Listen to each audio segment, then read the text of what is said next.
प्रभाग क्रमांक 14 भाजप सौ मनीषाताई संदीप कुकडे महिलांसाठी मोठा कार्यक्रम घेतला। तसेच महिला मोठा कार्यक्रम उपस्थित कार्यक्रमासाठी होत्या। तसेच महिला मोठ्या कार्यक्रमांमध्ये भाग घेतलेल्या आहेत। खेळ पैठणीचा कार्यक्रम असून महिला खेळ पैठणीचा मध्ये मोठ्या संख्येने उपस्थित होत्या। कार्यक्रमामध्ये खूप आनंद झाला। प्रथम क्रमांक पैठणी सोन्याची नथ मनीषा वैदंडे, द्वितीय क्रमांक सिल्क साडी राणी सुधाकर ढगे, तृतीय क्रमांक डिझायनर साडी आश्लेषा साठे। या कार्यक्रम महिलांसाठी खेळ पैठणीचा कार्यक्रमासाठी पाहुणे उपस्थित सौ मंजिरीताई गाडगीळ, सौ स्वातीताई शिंदे, भाजपा पदाधिकारी सौ भारती दिगडे। अनेक उपक्रमाच्या माध्यमातून सातत्याने निश्चितपणे या ठिकाणी एक मोठं व्यासपीठ निर्माण झालेलं आहे। सन्मान्य मान्यवरांचं आगमन या ठिकाणी झालेलं आहे। विनंती करतो कृपया आपण व्यासपीठावरती येऊन आगमन व्हायचं आहे।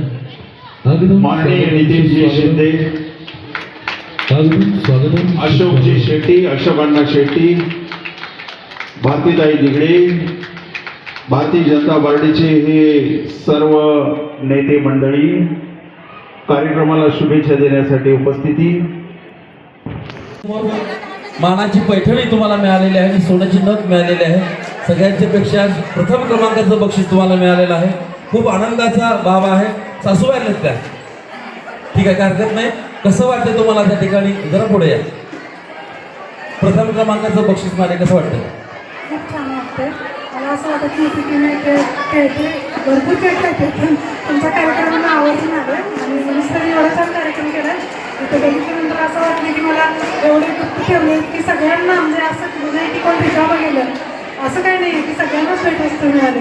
पुढच्या वाटचालीसाठी म्हणजे त्यांना खूप खूप आशीर्वाद आणि पुढच्या वाटचालीसाठी त्यांना आमचा सगळ्यांचा पाठिंबा। त्या बाद हे खूप महत्त्वाचं आहे।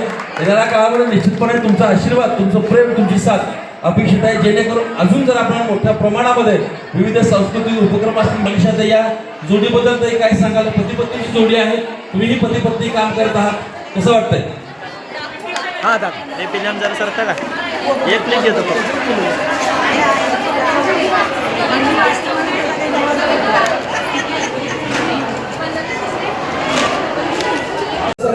राहिल्याबद्दल मी संदीप कुकडे, जिल्हा उपाध्यक्ष, भारतीय जनता पार्टी, आमच्या पक्षातर्फे व माझ्या मित्र परिवारातर्फे सगळ्यांना मी धन्यवाद देतो।